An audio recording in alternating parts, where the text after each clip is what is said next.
Hello, this is Queer Cinema Catchup. I'm Joe. And I'm Allison. And this is the podcast where we talk about movies, TV shows, miscellaneous topics through a queer lens. And we do that because of a shared personal history where we were neighbors and childhood friends growing up, making movies together in the backyard until I tragically had to move away. Yeah. Only now we're roommates in LA who both happen to be queer and still love movies. Who would have thought that would have ever happened? Today's a special episode It's because we have very special episode. a guest, Khaliden Nas. He has a doctorate in media and culture studies, focusing in on representation in media. And we're all together today to talk about Josie and the Pussycats. Before we do that, Khalid, would you like to say hello? Hi.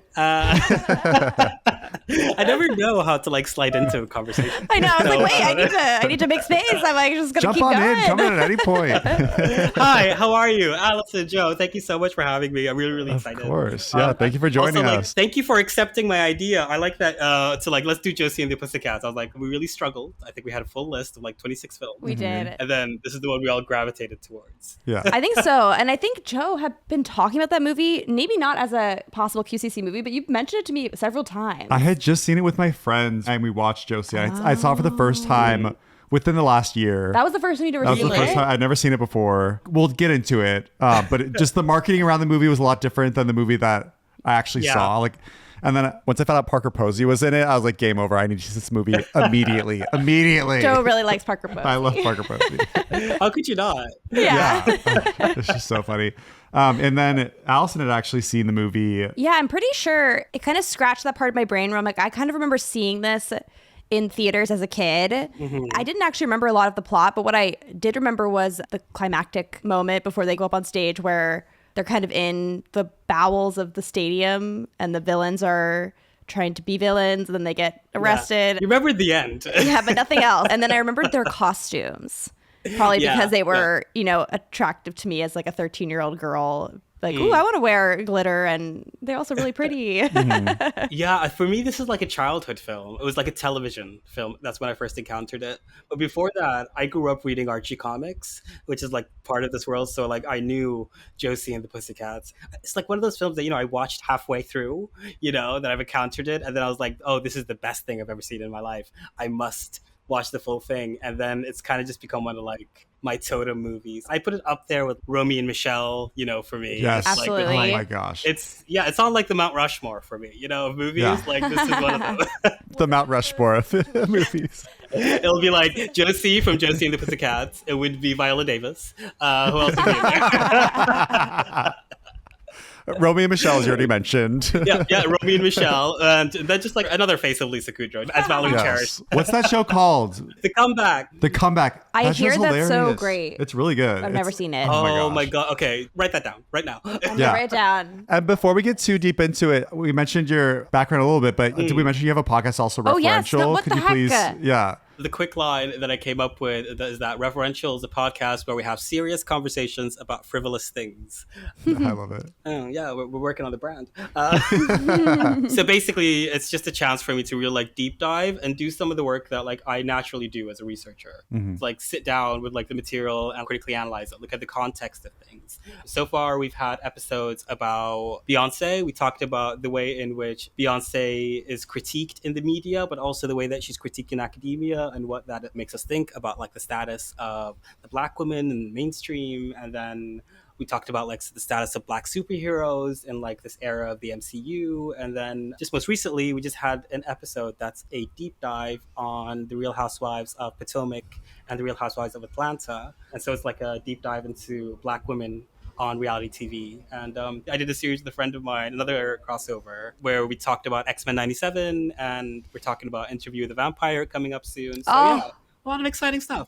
With that in mind, with Referential and what you cover on that podcast, I feel like Josie and the Pussycats fits perfectly Absolutely. into this idea of, I don't know if you'd say a frivolous movie and kind of contextualizing it a bit more. I'm really excited to dive into that. Yeah, because it's sort of seemingly frivolous, but then the way it was responded to at the time of its release and what it has to say perhaps is a lot of fodder for conversation. Yeah, and also I think what it means today, it's always really fun, I find, delving into sort of these older properties that we kind of think we know very well, and actually looking at them in the context of okay, what does it mean today? How is it working today? And what does it say about where it came from and when it came from? Mm-hmm. That's kind of really fun. Yeah, Josie will gives us a huge chance to talk about that. I mean, goodness, this movie is stuffed. It is. Well, one of my favorite things is when Allison does her own version of the plot. I'll try. Yeah. Okay. So we watched this. Did we watch this on Monday? We watched it on Tuesday. Wow. I really should remember. That's the fun part, though. It doesn't have to be 100% right. And then we'll read the synopsis afterwards. Okay, just watch her only describe the last 10 minutes because that's still the only thing you remember. It's still just percolating in my childhood brain. I would say there's 2 tracks to this movie. One track, you are watching a villainous manager/agent kill pop stars that are catching onto his scheme, which is to find excellent musical talent, bring them aboard, make them very famous, and infuse their music with subliminal, although maybe it's subaural, capitalist. Subaural? Like, because it's audio. Some review I was reading last night was like, technically, it's not subliminal. And I was like, Subsonic? That sounds like a really lame superhero. I hate it. He's like a water creature who's also a sub. Wouldn't be shocked if I saw that trailer tomorrow. It's phase 7 of the Marvel Universe. What phase are we even in? I don't even know. I think they kind of abandoned. Know. We're phase help me. I've been waiting for that phase. Yeah, so we're kind of following our villains played by Alan Cumming and Parker Posey and the U.S. government as well as they try to pluck a new musical act out of the masses to manipulate the human population into following certain trends and buying as much as they possibly can. And then on the flip side, we're following a young girl named Josie and her bandmates, whose names I am forgetting. Val and Mel. Yes. They get kind of selected by our villain to realize their punk pop dreams. And it all is great for them, except they're kind of being manipulated as well. And there's some tension among the band as Alan's character tries to make it so that Josie's the front woman of the show, maybe trying to kill off the other 2. Who will survive? Who will come out on top? Are evil capitalist moneymakers or the pureness of Josie and her girls and music? Wonderful. That's how I would describe it. And then I'll do a little Wikipedia synopsis. Josie and the Pussycats is a 2001 satirical musical comedy film co-produced by Universal Pictures and Metro-Goldwyn-Mayer. Written and directed by Harry Elfont and Deborah Kaplan, the film is based on both the Archie Comics series and the Hanna-Barbera cartoon of the same name. Filmed entirely in Vancouver, Canada. The film features Rachel Lee Cook as Josie McCoy, Tara Reid as Melody Valentine, Rosario Dawson as Valerie Brown, Gabriel Mann as the love interest, Josie's love interest, Paolo Costanzo as the band's snobby manager, Missy Pyle as Alexandra Cabot. Who's the lead, as far as I'm concerned. The true star. And then I'll list off 2 other characters, Alan Cumming as Wyatt Frame, the promoter who recruits and manages the young band for Mega Records. And then, of course, our beloved Parker Posey as Fiona, Mega Records CEO, who uses subliminal messages to manipulate teens' spending. But it sounds like we're saying now subsonic messaging. And then there were some cameos in the beginning. There was a boy band, Du jour, that dies, perhaps. And it had Seth Green. Breckin Meyer. Don Faison. And then there was one other person, but he doesn't even have a clickable Wikipedia link. Alexander Martin. He's probably the one that actually did the singing. Yeah, probably. I bet. The woman who played Josie was not singing, I believe. It was someone else. From Letters to Cleo or Letters to Leo? Yes, Letters to Cleo. Yeah. She has a great voice. But yeah, of course, I mean, the movie starts out with Backdoor Lover, and it's kind of like immediately watching this movie, I was like, I thought this was a kid's movie. What is going on? Did you delve into the advertising for the film at the time? They're aiming for kids and small teens. And I was like, oh. I think that's the reason I'm pretty sure I saw it in the theaters, and I think our moms took us to see it because of the marketing. Yeah, I don't know if we're going to immediately go into this, but there's also Scooby-Doo came out around this time too, with a lot of these are they Gen X or are they millennials also? Well, I think they're probably geriatric millennials like us. And the whole history with Scooby-Doo, if you look into it, initially it was going to be an R-rated raunchy sex comedy. Yeah. But then it got toned down tremendously. Yeah, they were supposed to be a lesbian plot line. With Velma and Daphne. Josie and the Pussycats came out, I think, a year before Scooby-Doo did. But it's this definitely has those elements of it's on the cusp. It looks visually like a preteen movie. Mm-hmm. Yeah. But DeJour supposedly dies in a plane crash at the beginning. They're singing a song called Backdoor Lover. Backdoor Lover. Come on. That's a jam. This music in this movie is incredible. The music was fantastic. It killed. Okay, so music is written by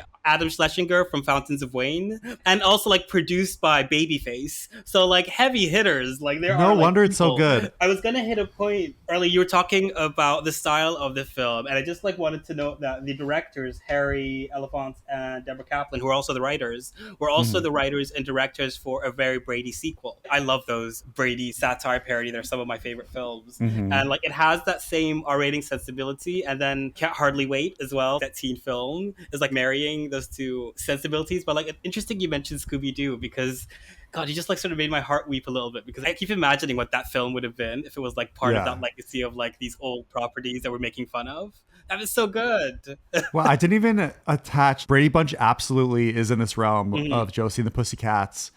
And then Scooby-Doo is also, it's taking all these children's shows from like the 70s or 80s. I'm not really sure when Josie was popular, but then remaking it for the late 90s, early 2000s. A little side eye. And yeah, it seems like Scooby-Doo removed a lot. It made it very kid aimed. I wonder if this caused this to end, because this movie really has a bite. Like if you compare it to like Christopher Guest, like those films, are also satires. But those kind of play nicer with like the things that they're dealing with. This one feels a lot more cynical.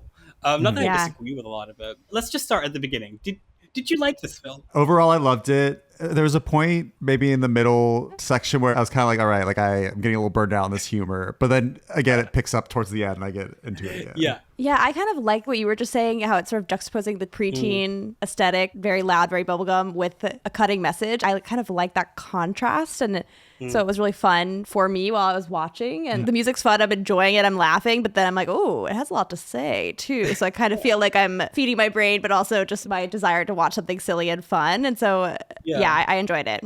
I was afraid sitting down to watch it because it's been a few years since I watched it. Do you remember, when's the last time you watched it? I think it was like a birthday of mine. It might have been when I was like turning 28. Okay. Because you mentioned that you'd watched it as a kid.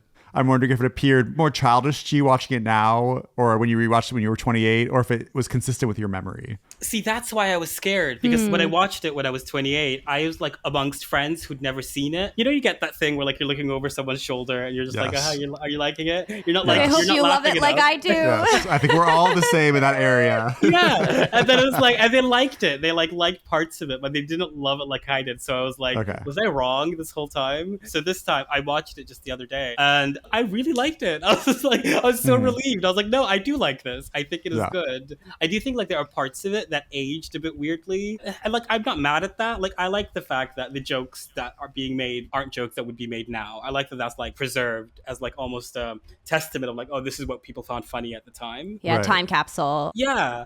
But there's a lot of other aspects of it. Like if you compare it to something else, like, I don't know, the Adam Sandler lineage of like comedy movies from that same era, I still find these jokes funny.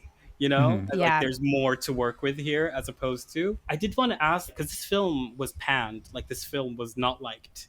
It was a disaster. Like it eventually gained some acclaim. What do you feel about that? Why do you think that happened? I haven't done as much research. I'd be curious what you both have to say. But my understanding is the marketing, it was a matter of expectation. It had trouble finding an audience. And like a lot of people go into this movie remembering like maybe reading Archie Comics, reading like Josie and the Pussycat comics, and then going to this movie and it puts a spin on it. And I wonder if like that's why, because it's like not quite a kid's movie, not quite an adult movie, if it couldn't find the audience. And then also the fact that maybe it's not that it's insincere, but it's kind of like it's very tongue-in-cheek in a way that might rub people the wrong way. Yeah. It's interesting because I was looking at the critical response. I was reading a lot of articles that had come out kind of recently or around the 20-year anniversary mark. And they were sort of positing that back then in the early 2000s, the audiences didn't really understand the message of the movie. And I felt like that seemed a little... How could you not? I feel like the message is very obvious. And so I kind of think it's more bringing up Scooby-Doo and reminding us about how they did cut out that kind of more satirical, raunchy edge to it. I almost wonder if we're now in such a meta time where we're always commenting on everything that's happening. Every piece of culture is analyzed and then reanalyzed.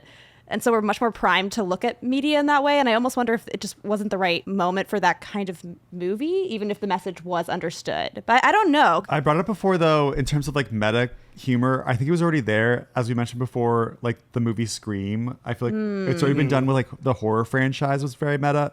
But I wonder for kids' movies if we weren't quite there yet. Because Brady Bunch also is a very meta movie. satirical comedy.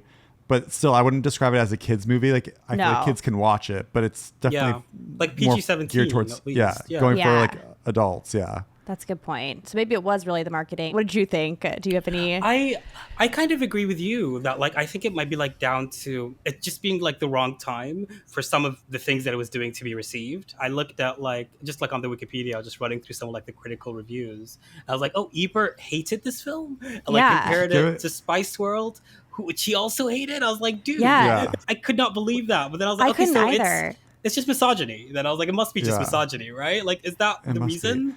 I think that could be part of it. And I read his review. It was very short. He was like, it's as bad as Spice World, the worst movie ever created. Spice World was also a satirical comedy. Yeah. I think it's just like he doesn't like it when women make jokes. I was like, is that what? Maybe not. Yeah, taking it very women much like, aren't funny. Is that what it is?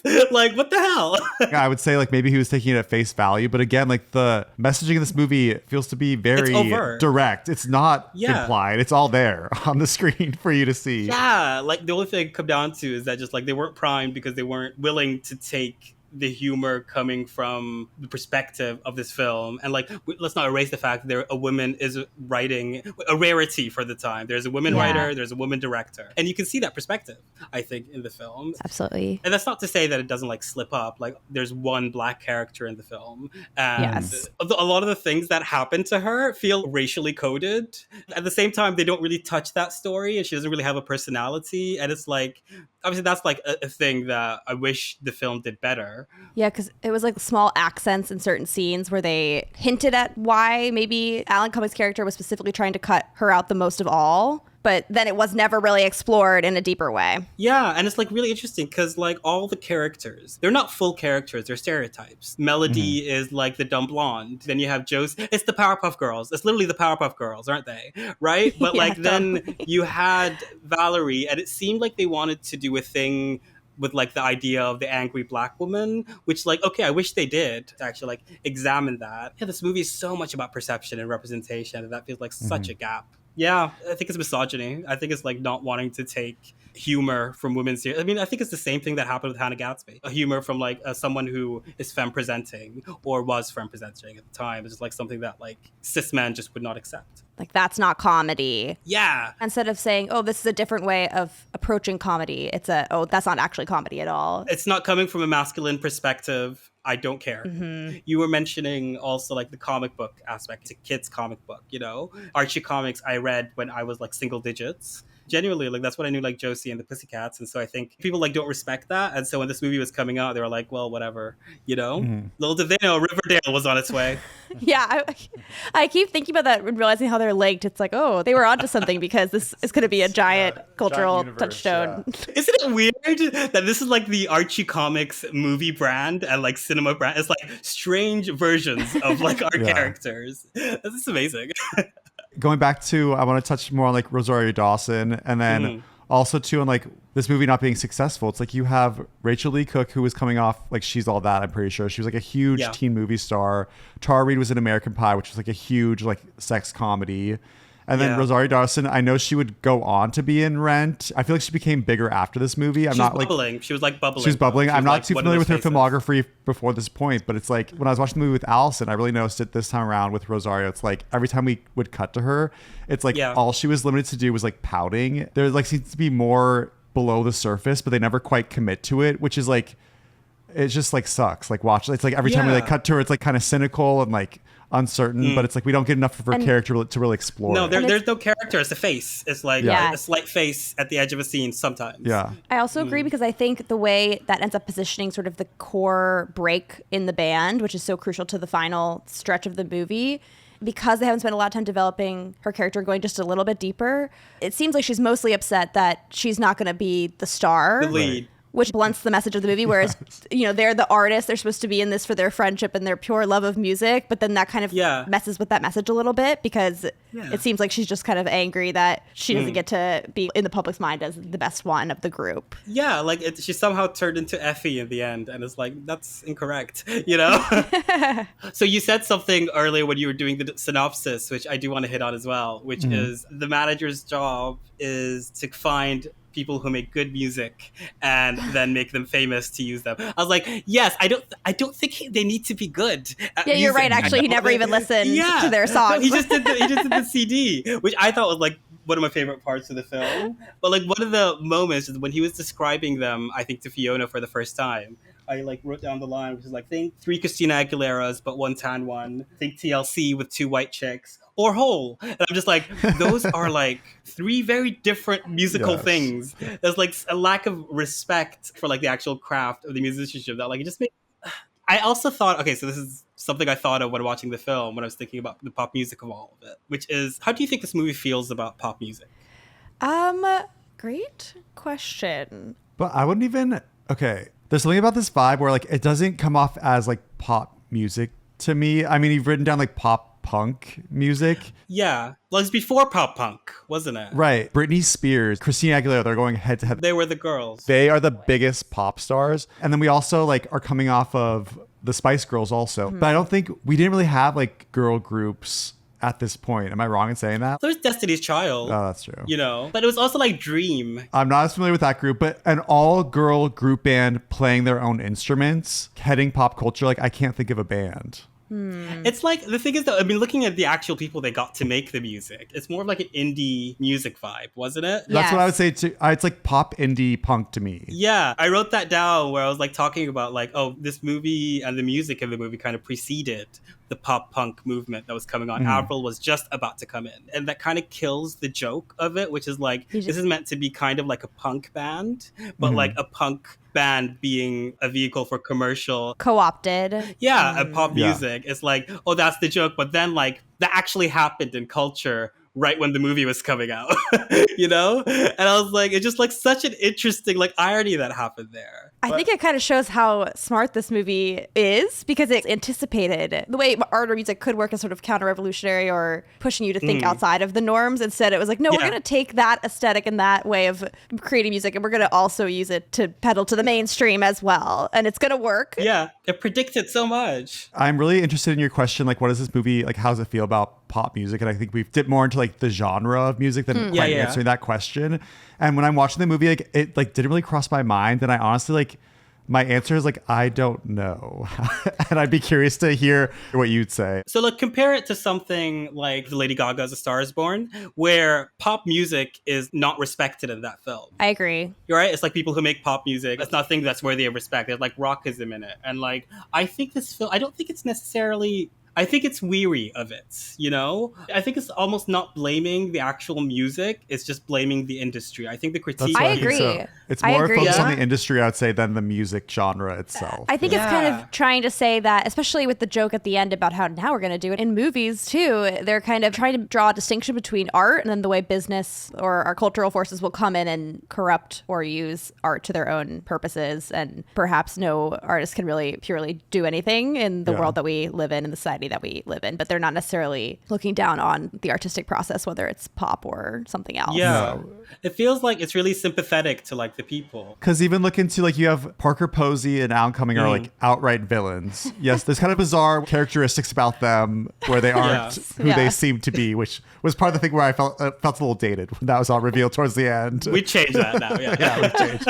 Or you know what? I would have made it even like more wild. I would have like truly revealed like he has green skin, you know? Like, true weirdos, you know, like they're not human. They should be real. I think that they should have gone further. I agree. When they hinted in the movie, because Allison hadn't seen it in a while, when Parker Posey like slipped into a lisp, I was like, oh my God, I forgot about this storyline. And I was like, I cannot remember if it's just a lisp or if they like make it even more insulting. And then in the end, she has like a lisp. I was like, okay, it's just the lisp. But then she pulls out her teeth. And I'm like, what does that have to do with having lisp? Like, these are two different things. Like, you don't have... They really misunderstood the assignment. I was like, misunderstood the assignment. He, like, wiped everything. I was like, oh, he's a Targaryen. Yeah, they really went for it with Alan Cumming. I was like, oh no. But going back to like how the movie feels about music, I do feel like it's more focused on the industry. Yeah, Parker Posey, Alan Cumming are like just straight up villains. And then you even have like Carson Daly is in this movie. And at the time, like TRL was a huge deal. That's how like music videos became really popular, that's how they entered into the zeitgeist, or maybe they're already like in the zeitgeist, is they play on TRL and then just like blow up. They'd be played like the most successful music videos would just like repeat all day. And Carson Daly headed that. And then you even have the scene like where the audience would usually sit on TRL is now filled with cutout boards of like really popular pop musicians of the time. You have Christina Aguilera, you have Gwen Stefani was up there. What's his name? The Pirate Man. Oh yes, Johnny Depp was up there. I was confused by that. I was like, why is he there? And then there was another actor, Matt Damon was up there too. You know what? I do remember there was like that era like of late TRL where they just bring movie stars on randomly, and I'm just like, I just feel like, why are you here? That is strange. Yeah. I honestly didn't watch like too much MTV at that time, so I wasn't very familiar with it. But like now, like looking back, I'm very familiar with those people. But look at Britney Spears, Christina Aguilera, Ricky Martin. These are all artists who, like, yes, they made music, but they were so, especially, I mean, look at Britney Spears now. It's like she was so trapped by the industry and exploited. This film takes on such a different tone when you know the actual backstory, doesn't it? Like, yeah, it's like satirical about the music industry, but the music industry, it can be a very dangerous the place. joke in the beginning is it's so dark they're actually killing people that are catching on, but they are kind of actually killing people who are pushing back. Yeah, I mean, the notes I sent you guys, I made a joke. I was like, oh, Fiona is Lou Pearlman. You know, like the guy that put together Backstreet Boys and then Sync. I was like, oh, literally. I was like, I wonder if like, is this like that kind of thing where like everybody knew? Is this like a Weinstein? You all knew what was going on and then you just put it on screen? I mean, maybe that's why it didn't do so well, because people were angry that they were pointing out the truth. And like, no, we're supposed to keep this hidden and not talk about it. Leads me to like, how did this movie get, I'm happy it did, but like, how did it get made if it was so cynical about the music industry? Yeah. Like the music we were talking about, it's like more like pop punk indie, I would describe. But then the visuals is very pop. So that's why I brought up like Avril Lavigne, because I was like, I feel like that's what happened. And then suddenly it became this. You know what I mean? So I feel like I get a weird dissonance watching it. I'm just like, I feel like this is completely correct, but came out at the wrong time. Yeah. When Avril Lavigne first entered the scene, she was much more on like it was pop music, but like very tomboy punk leaning. Yeah. And then her following album, I think her first album was like Let Go, and then she had Under the Skin. And those two albums are very similar. But then her third album, that's the one that had like Girlfriend on it. And she has like blonde hair with like pink stripes. And it was becoming very like pop music. It was like very strange to see. I wonder if like what you're describing is like when they were imagining this, they were like, let's put them basically in like the costume that Christina would wear or that Britney would wear at this time, you know? But like, let's change the music. And then that eventually became what actually happened. When you think of like, then we had Kelly Clarkson, and then we had like all the other girls that are like basically doing that same thing. What I found interesting about this movie though, it's like Josie and the Pussycats were introduced, the music that they first sing in the beginning. It's like three is that the one? Is that the first song they sing? Yeah, Three Little Words. Yeah, Three Little Words. Not my favorite song on the I thought it was like catchy, but it has like a pop punk indie vibe to it. But what's interesting in this movie, as the music industry like becomes involved, I feel like they're never. Yes, their image, they go through like a whole makeover process, but what's interesting is their music doesn't really change. I feel like it stays consistent throughout the whole movie. So that's kind of where I'm like, it's a little confusing, because it's like you have them change visually, but then they kind of stay true to their sound. Yes, Parker Posey is slipping in subsonic messages to make her come off as the most beautiful, successful woman in the world. Everybody loves Fiona. I mean, I know we said it's problematic, but it was also iconic, and I cannot not do it. Parker can do no wrong. But yeah, I wrote down some of the other songs. Like there's the song like You're a Star, which plays during the makeover scene, which again sounds like the song that we heard in the beginning. And then we have Pretend to Be Nice, which is like the banger song where we see them literally like climbing the charts to the top. Oh yeah. And then you have like Spin Around, which is their final performance at the end.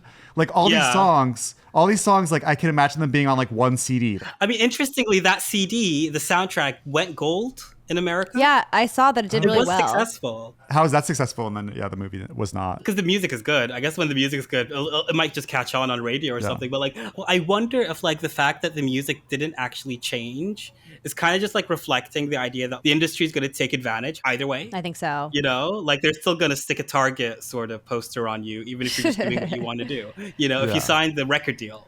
I feel like that's like the first step. That's what I would guess. Yeah, that kind of makes me think about how artists think I'm saying something new. Yeah. I'm pushing back against society. This will change everything. I have a voice. And then our society always finds a way to bring that back into its own purposes. I mean, we mentioned what this was coming beforehand. Also, this was coming right before the pop girls that you were just talking about earlier. Like the Britney and the Christina were about to go enter their like mature phase, like within a few months. How do you think that sort of reacts to the way that like they are being presented as like women in a way, because a lot of it is also like being representational. You know what I mean? Do you mean in the sense that it's kind of a shift from these are the girls of pop to now we're crossing over from what they were to what they'll be? Yeah, because I guess so. Josie and the Pussycat rebelled by like fighting the bosses. But like then in real life, what happened was that Britney and Christina ended up just getting more sexual as a way to like try and affirm their maturity. But like in the movie, I think that point that you were also making, Joe, about like their outfits, they were already sexualized a lot more than like what the pop girls were wearing during Come On Over. Not a lot more, but they were. Like Josie had her dress cut down. So I was like, oh, it is a bit more. It never really crossed my mind. Like, yes, they were wearing very revealing outfits in this movie, but I would be curious to like go back and look at how the beginning of the movie starts out. Because they go through a makeover, but visually, like, they didn't change that much. Not much. But yeah, speaking to Britney and Christina especially, they had more innocent phases. I mean, Christina, there was a lot of subtext with Genie in a Bottle. I don't know she was about very that. sexualized. I feel like, hit me maybe one more time. Was that her first music video? Yes, very. I mean, that's extremely sexual. But it's like a tongue-in-cheek. It went from innuendo to like text. That makes sense. Christina Aguilera, Genie in the Bottle is the same thing, wink, where it's wink. like, rub me the right way. The subtext is there. But then she like literally goes to ex-Tina. She's owning her sexuality. She became mixed race. She's the one at the steering wheel. God. Sorry, just the stripped era. Let's just sit there for a second. Personally, I love the stripped era. Keep going. You sorry. know, you just kind of think about how, yes, their outfits are revealing, but I didn't really think it leaned too heavily on their sexualization. And even like the romance plot was very PG. And that was felt like the most little kid element of the movie. And very shoehorned in. And very, kind of didn't fit. Yeah. And then at the same time, obviously, because it's a satire, it's got to kind of make its point in a way that is comical and digestible, I guess. But the fact that this music is telling them things like, go out and buy earrings, or it was very, how do I explain this? Can I take a crack? Yes, please. Is it that like the messages in real life ended up selling us things through sexuality? That's part of it. So when you were saying that, I could think... Go ahead. Sorry, yeah, go for it. But I was No, just just saying it's kind of gonna like say, more basic, sorry, more basic consumerism. Should I jump in also? Like, just like this is a metaphor for consumerism, period. And then anything you might want to add to Well, that? for me, like, yes, it's a metaphor for consumerism. I feel like the pop music industry, if we look at like those examples that they're calling on us to draw, ended up using sexuality from that point on that the movie's trying to represent onwards to be part of like that consumerist push. We were selling people things like Paris Hilton selling the big Hardee's burger or washing the car. Like that became the thing. Totally. But then this film instead is neutered in the way that the MCU is. I hate using that word. Like watered down. Watered down, yeah. Like everybody's not being sexual, but they're dressed in Speedos and a bikini. You know what I mean? It's like a weird double messaging, which I kind of feel like is in many ways almost like a reflection of like that innuendo in that music. But like they just made it visual. I think that's so right. I feel like you two are both very academic in your analysis. Could you So quickly, are you. could you kind of summarize what just transpired right now? Because I kind of got lost. This movie is not selling sex, but everybody's dressed sexy. In real life, these pop girls who were doing the same thing that they were doing ended up actually selling sexy because they found out that that was effective. And that's something that the movie didn't really predict, but it kind of like touched on. Right? That was perfect. Yeah. This came out in 2001, so it was being filmed in 2001. Like Christina and Britney are like literally like going through this as the movie's being filmed. So it's like so strange. Maybe because it came out as it's happening. Right. Only currently can we appreciate kind of how genius this movie is at what it was doing. And it's just a shame that it got pushed aside because of misogyny. Yeah, this does kind of bring me back to the idea that the message wasn't understood. It makes audiences seem dumb or people seem dumb, and I feel like the message is clear. But then what you're just saying about how it was all happening right then, it's kind of hard to have your finger on the pulse or analyze the moment until you're a little bit removed from it. And so maybe it wasn't that it was understood, but people didn't see how relevant it was at the time. And maybe it was something to do with that. Speaking to especially music biopics, this is not a music biopic movie. These are not real characters. But I think some of the problem that we're seeing is like music biopics are being made now with not enough time passing to really be able to reflect on what happens. And I did not anticipate I'd talk about this on the podcast, but Back to Black came out. The music biopic about like Amy Winehouse's life. Yeah. Become so Tear. upset because it's like not enough time has passed to like really have a reflection on it. And it's especially insulting that movie was made because you already have Amy the documentary that I feel like did such an excellent job on showing what Amy was experiencing. And even that movie came out in 2015 and Amy died in, I think, 2011. So it's like you need time to like pass to digest things. So Josie the Pussycats, like this is being, I can't believe This is a great. bringing up both these movies at once. You need time to pass to really be able to appreciate and satirize material. What it's doing. You need to actually sit with it, marinate. Because even we brought up the Brady Bunch, like that show came out in the 70s. And I believe that at the time, I'm sure like a lot of people watched it, but I think that the Brady Bunch, I could be wrong, but the original TV show became very successful because it started playing reruns so often. Yeah. And so I like watched it. not only did people in the 70s who watched it at the time enjoyed it, people in the 80s were watching the reruns, us in the 90s, we were watching it. And then so by the time that the Brady Bunch movie comes out in the mid to late 90s, it has spanned generations and enough time has passed since the original show came out where people can understand like what it's making fun of. On that point is that I think there is a cult following for this film. Like it was really disrespected when it came out, and then over time it gained an appreciation.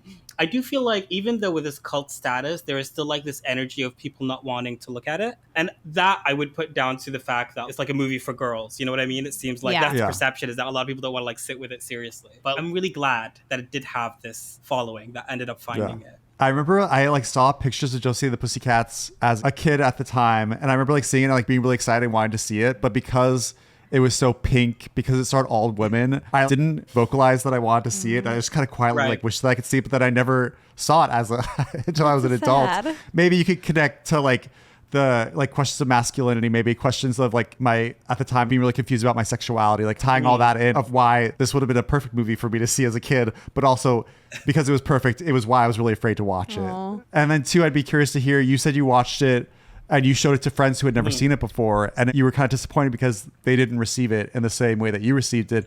And my question is it because you saw it as a kid and you like loved it so much, or is it even if you hadn't seen it as a kid and saw it as an adult, would you have loved it as much, do you think? There's something about this film that really connects to my sensibility and like my sense of humor. It's kind of like a joke a minute, but then also this kind of absurdist hyper reality critique of Allison, the mundane, you know, of every day, or the things that you think of as like you don't think about too intensely or deeply, right? Film operates at all those levels. It's operating on so many levels. Every time you watch it, you can like think of it from a different perspective. I love things like that, and that's like everything I love now has that aspect about it. So I think it's partly shaped a lot of my identity, maybe, or aspects of my identity, because I like this thing, so I went to something else similar to it that I liked, and then I'm now here at this part of the journey. But I don't know, I feel like watching this film this is a film that was made by like really clever people and really funny people. I feel like I'm good with liking it. You know what I mean? Like, yes, I will claim this film. Like I said, this will be on my Mount Rushmore, and I can walk proudly. I love that. I love the you image. enjoy your Citizen Kane bullshit. I don't give a fuck about that. I mean, I always prefer movies that are smart and funny, but also just fun. And I feel like this movie is that. But we've discussed what you like and not like about movies, and there's like two types of silly movies, and we've talked about, and I'll draw to Dix the Musical. I never thought I was going to be talking about all these movies on this podcast. I like it. Okay, but so Dix the Musical, can I just say, I clicked play on that episode and I was like, oh shit, I have like 10 minutes before I have to get on this podcast. I really wanted to listen to your views on it, so I'm excited. Give me the tea. I feel like in Dick's Musical, the actors were very obviously in on the joke and turning every scene into a joke and kind of winking at you. I mean, they have to be on the joke to get the movie, but I would much prefer when the characters believe the emotional reality of what's happening, and their emotional reactions feel very earned, even in this silly situation. And so I feel like with Dick's Musical, I felt that was not there, where it felt kind of like a big joke. But in contrast to Josie and the Pussycats, the girls, they definitely care, and they're upset that their friendship's falling apart. They're frightened that they're in peril. They want to beat the bad guys, and we know it's a joke, but they don't necessarily know it's a joke. And I kind of appreciate watching films that way. Even the comedic characters are seriously in it. You know, like Missy Pyle, she hates Josie. And like Parker Posey, I mean, that was transcendent. Yeah. It's such a talent to make someone so ridiculous feel like a real person. And it's just jokes on a piece of paper. It's like really commendable that I think it's like magic. This should have an Oscar. Like, Yeah. you know, like, I feel like that kind of performance, like that is such a serious skill. But she's one of the most underrated actresses ever. But like, let's not start on this. She'll get her time to shine. She'll be in White Lotus season 3. Oh, yes. She's here to stay. But I bring up Dix the Musical and Josie the Pussycats, kind of like comparing and contrasting the two. And they're both silly movies, but I feel like where Dix the Musical was just everyone was being silly and everyone felt like they were very aware that they were in a movie. There was like no real emotional core to any of them. And I feel like Josie and the Pussycats was a silly movie, but had the emotional resonance with the main characters. Tara Reid, not so much. Josie, Rachel A. Cook, and Valerie, Rosario Dawson, who they did not utilize as successfully, but I feel like there was like definitely truth to their like emotional connection. And not to say like Dix the Musical wasn't enjoyable, but it's not something that I really want to go back and rewatch. Whereas like Josie, I feel like I'd rewatch it. I struggled with it too. I struggled with it too. And I liked Josh and Aaron, who I think wrote it and produced it. I think so. Like I enjoyed them. I listened to like their work on podcasts and all that, but I did struggle with it. I feel like a lot of it was what Allison, you were describing, is that there's a level of self-awareness. And like I love a good meta joke, you know? Like one of the funniest jokes in the movie is when Josie asks Alexandra, "Why are you here?" And then Alexandra was like, "Because I was in the comic book," you know? And I was like, oh, that is brilliant. But like it operated within the movie. But when there's like that level of self-awareness that feels like everybody's outside of it, everybody's like sort of, everybody's performing. It felt like you're watching a theater production in a way. Yeah. Yes, you know? which, I mean, and Dix was fine. originally a theater production. And so I think if I were in a theater, I might appreciate that more, because then when someone's winking at you, you're in the same space as them, literally. And there's something about that where then you are brought into it. But in a movie, you're kind of separated by the screen. Yeah. It just doesn't work as well for me. Yeah, I feel like for me, like something like Josie feels like there is a world built. Well, like there's something like Dix the Musical, I feel like you're watching behind glass, you know? Mm-hmm. Before we segue to the next thing, can you go back to that Wikipedia page on Josie? This fact I want to read. I know, I was going to say it earlier. It is crazy. What is it? The casting, do you want it? You want me to do it? Oh, the casting story about who were the other potentials. Yes. I know this. Go, It's say. No, you go ahead. I only know one, and which is crazy. Maggie Gyllenhaal and Zooey Deschanel both auditioned for the role of Josie. Beyonce, Aaliyah, and Lisa Left Eye Lopes auditioned for the role of Valerie. That's crazy. Lopez. They specifically said that they didn't cast Beyonce because she was too quiet and shy. Yeah. I mean, if you've seen, which is, I guess, a movie that's kind of like this one in some levels, Austin Powers, Goldmember, which she was in, I don't think. Yeah, but it would have been insane if she was in this movie. Like, can you imagine? I'm glad she wasn't in it, because I just worry it would have taken her away from the rest of her career. Like, I don't know, could have set her on a different track. I mean, I just feel like you'd replace this with that goddamn Pink Panther movie and it'll be fine. Oh, you know? right. She had her chance with that. But Beyonce would go on to be in Dreamgirls, and I feel like she was pretty... Oh, that's true. We true. don't talk about the early Beyonce era of movies. We don't talk about Fighting Temptations. We don't talk Cadillac about Records. Cadillac Records. I feel like that's part of like Beyonce trying to be an actress. I feel like when she was like doing things like edge close to like weird Austin Powers, like Beyonce. Yeah, I didn't know that she was in Austin Powers. Beyonce was the co-lead in Austin Powers. Like that's Foxy Cleopatra, was that her name? What was her name in that movie? Foxy Cleopatra. Beyonce is like, oh. She was experimenting. She was trying things out, you know? You gotta try. What a career. How did we get on this? We just like burst into like the potential castings of who could be in these I have roles. one more point. The other two, so just Beyonce aside, Left Eye and Aaliyah, isn't that crazy? The fact, if you think of like the first scene of the film, maybe that was like a blessing. I think so. I mean, then people would probably struggle to even watch the film if that. Well, did Aaliyah pass away before the movie was even released, or did she pass away in 2002? 2002. It's a really tragic story. Left Eye's story is tragic too. Left Eye, her car like went off the road. She died in a car crash. Is that right? I think so. And then Aaliyah was filming a music video. Yeah. And on her flight back from the music video, her plane crashed. And that's how she passed away. And so the beginning of this movie, the du jour boy band dies in an airplane crash. It's just like, it's horrific. And also the movie comes out before 9/11 also probably. I wonder if that has to do something with the... Maybe. It came out when was before this? 9/11. It was August. It was like mid-August. So like a few weeks beforehand, I think. Oh, that might have it probably got overshadowed. I mean, it fucked over Mariah Carey's Glitter. Mariah. Glitter, put that on the list of possibilities. I haven't seen it. It's very bad, but the soundtrack is great. Okay, so I did want to take a moment when I was doing the reading, is they were talking about how like the CD stores in this film, and then like the film came out, and that same year the iPad came out. Yeah, the iPod, excuse me, came out. Yeah, oh, okay. I was like, the iPad? No, the iPad. No, the iPod came out, and so like that was the death of the CD store. I just wanted to note that. I just like it was nice. I wrote down. Do you remember CD stores? Weren't they great? They were. There's like a famous record store near us, Amoeba. Amoeba. But that's obviously music. a very rare place to encounter these days. I don't know. Yeah. I was never very knowledgeable about music. I don't know why. But my brother, I feel like he was always going to the CD stores, and I'd be kind of curious about what he would bring home, and I'd kind of examine. Nice. Well, Sam Goody. See, we had like a Virgin Megastore when I was growing up, and they had like those booths. Do you ever have like, do you know those booths? Yes. Target used to have those also, where you could like listen to music. You would click a button. They'd have different CDs that you could listen to. You could listen to it in the store. Yeah. I love that. The store was at the mall. And so whenever my mother would go shopping, I'd park there and I'd listen to like whatever album is like just got released. And that is the reason why Brandy's Full Moon was like one of the first albums I bought, is because I heard it. And I was like, oh. Brandy's Full Moon is so good. I only know the single. What's the music video? She was the bat. And she's like, what about all of what about us? Us? Things what that, about, yeah, what about us? Yes. Yeah. Oh my, have you seen that music video? Okay. It's so fucking good. I was a Brandy. Like I was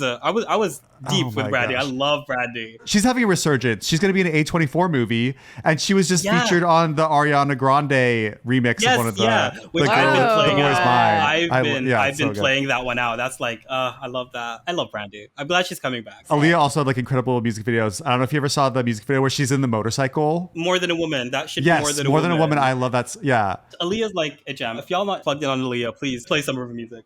My musical knowledge is so like lame. But the great thing is Spotify's right there. It's always there for you to dive into, which leads me to go back to your point about how music sonically was changing, but the music industry was changing a lot too. I mean, but the music industry is always changing to a degree, right? Especially how we consume it. It's like you have like vinyls, you switch to cassettes, you go to CDs, it's all digital. I will say like this was the early 2000s, right? It's like the new millennium. I mean, when I was thinking of it is like I couldn't get past the fact that like this came out in 2001, so it was being filmed around 2000.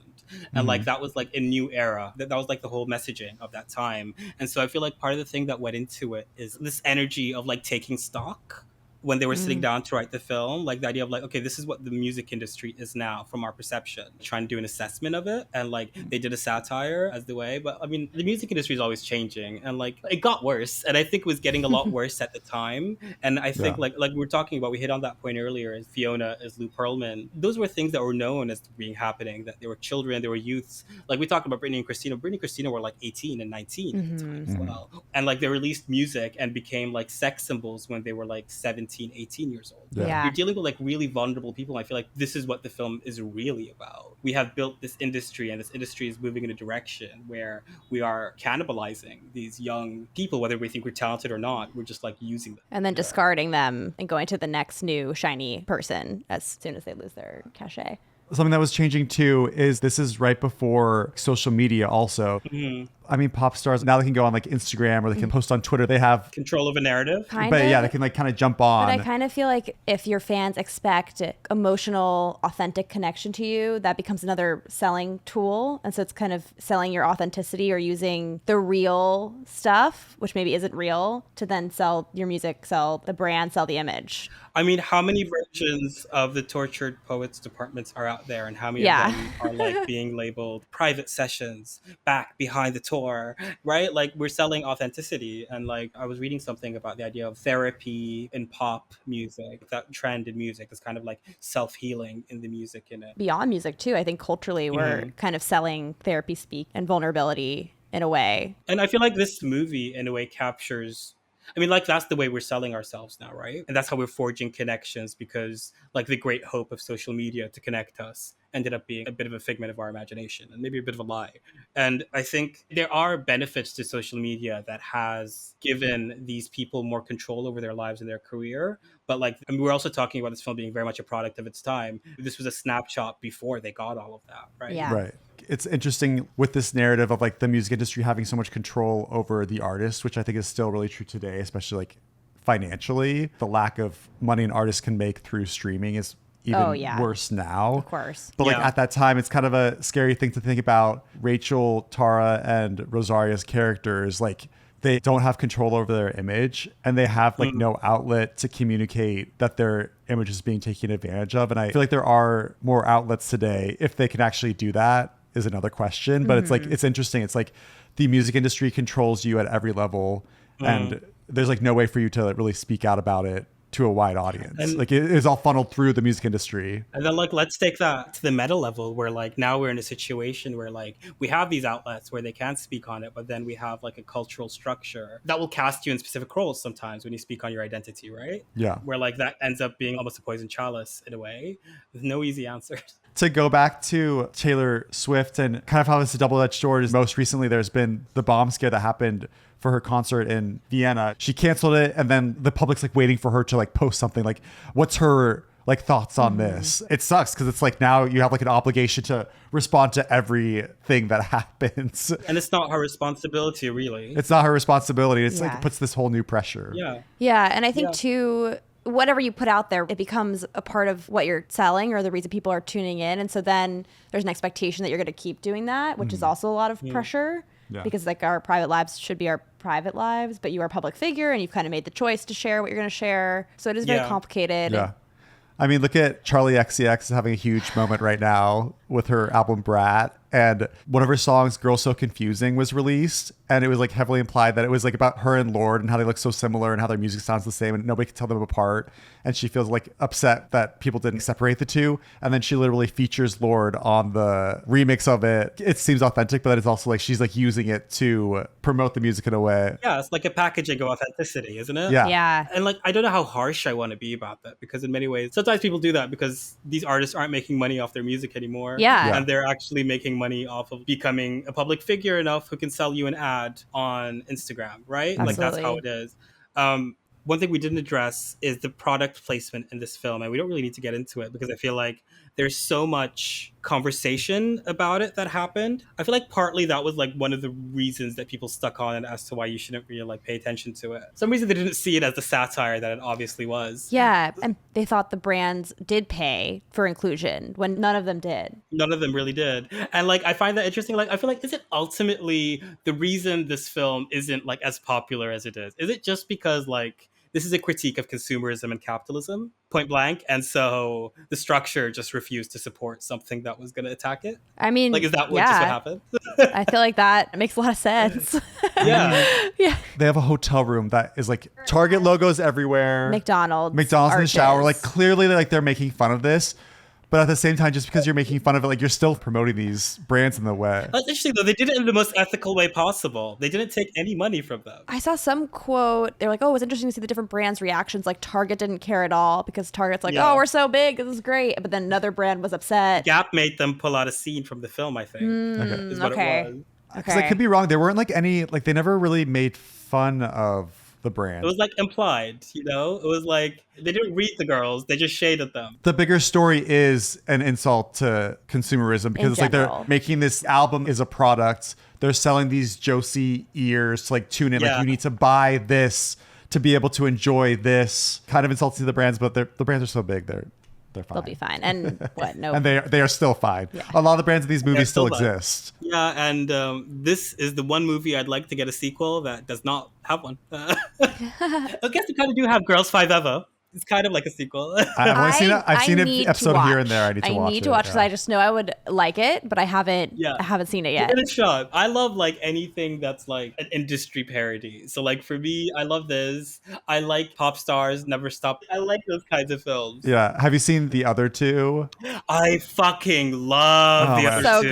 So good. Just kind of a commentary on like, you have Justin Bieber. Well, how does Justin Bieber's siblings feel about fame? And then also like Hacks is another one that we watch a lot. Oh yes, I like Hacks. I like Hacks too. Okay, so actually, this is a question I did want to have. We're talking about this today because this is a queer film podcast, right? Yes. Right. Where would you locate the queerness in this film? Because it's not anything overt, but I feel like this is a queer film, and you accepted it. Why? I hinted to it as a kid where it's like, it's an all-girl group. It's a very pink movie. And I'd say like a trope of being gay is like you kind of associate. It's pink. It's girly. Pink, girly, female-centered movies, like definitely appreciated by. It's like all the boys that didn't go see Barbie.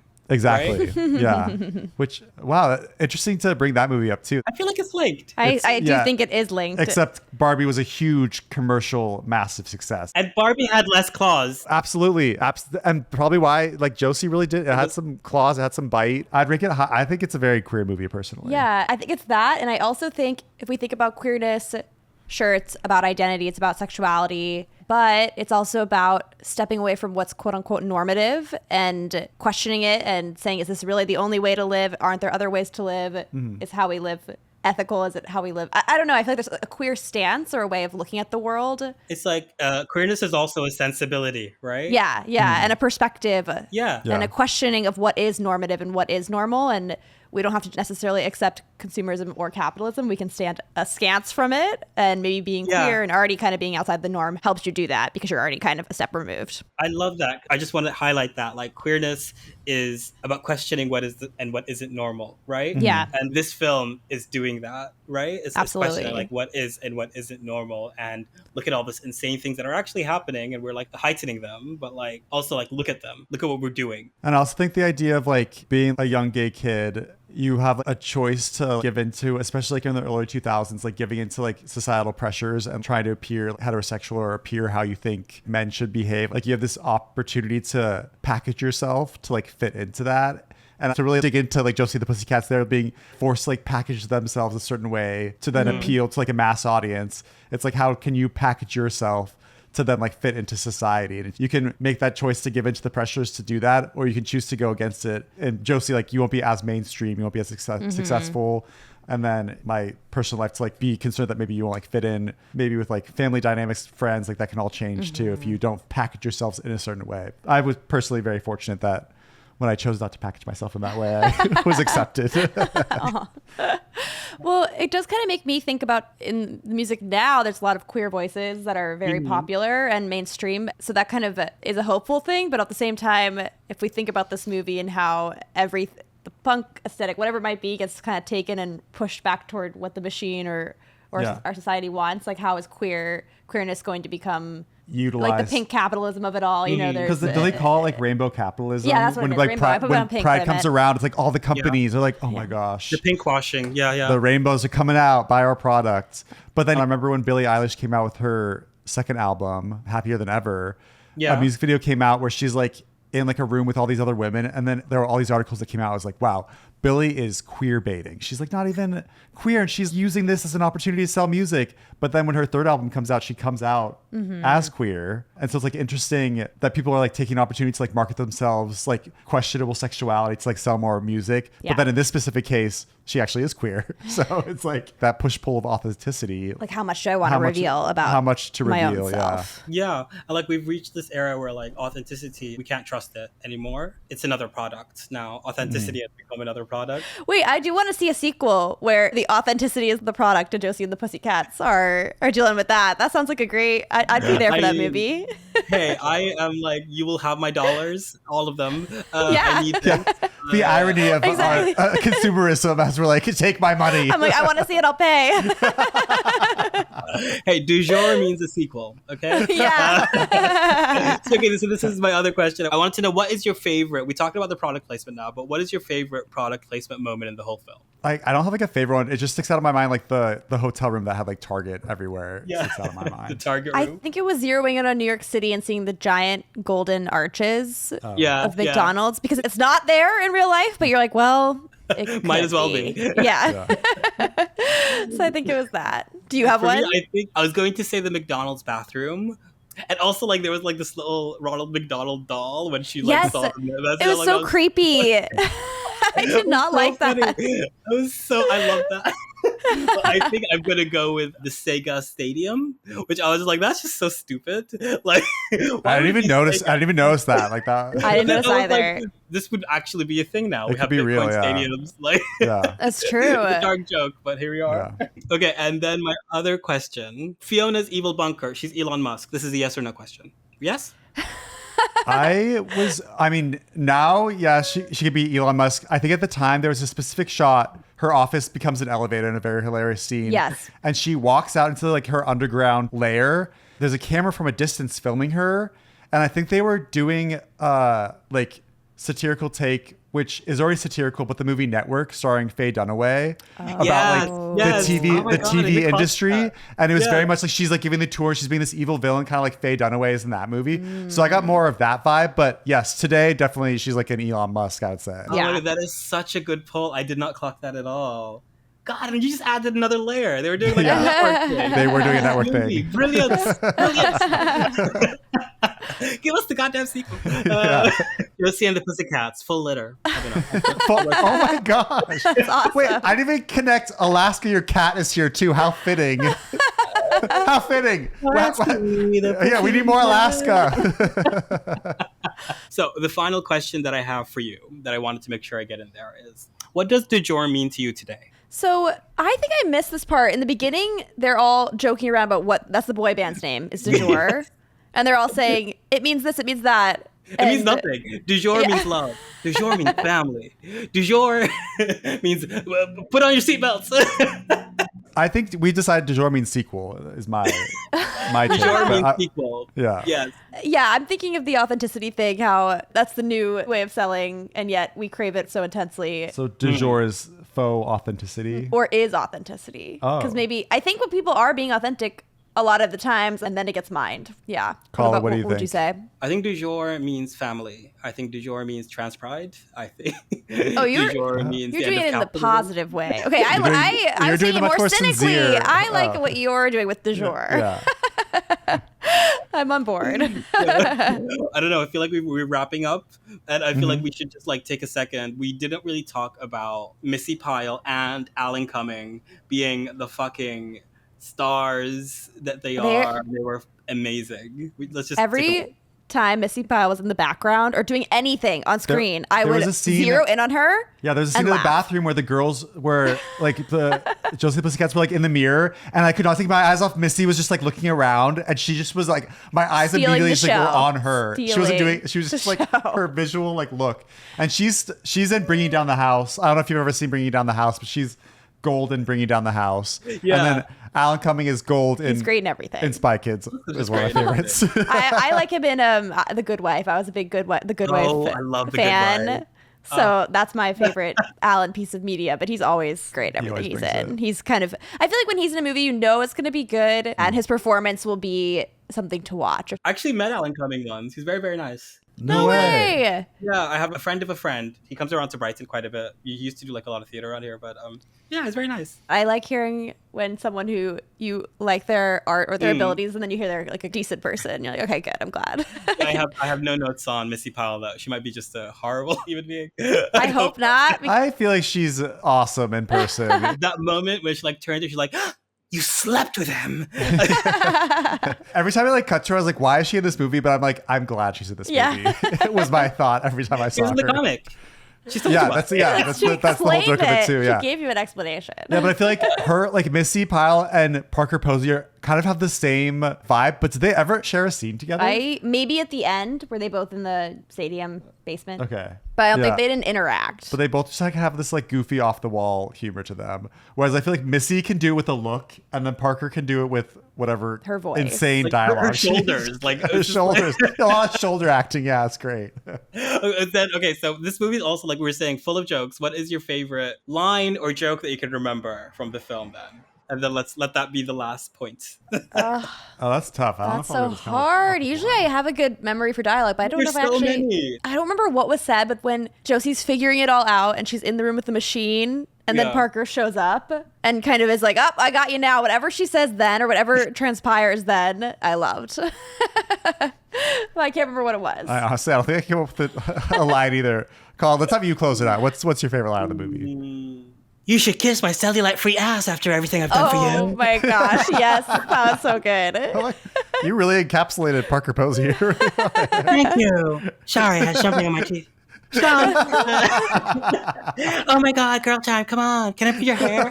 It's so good. I know this film by heart. When Parker's on the bed, such a strange scene where she's like trying to be with the girls, and she like eats like a single like chip. She's like, oh, I'm so fat. It's And like, then she oh my goes, God. she's like, how much do you weigh? Oh, 118. I'm 115 pounds. But don't worry, you don't look disgusting. You look kind. What a great I'm gonna start movie. a Parker Posey marathon. I'm just gonna do that. Please, I want to. please. All right, so this gets a high recommend. Yeah, everyone go watch it. Let us know what your thoughts are.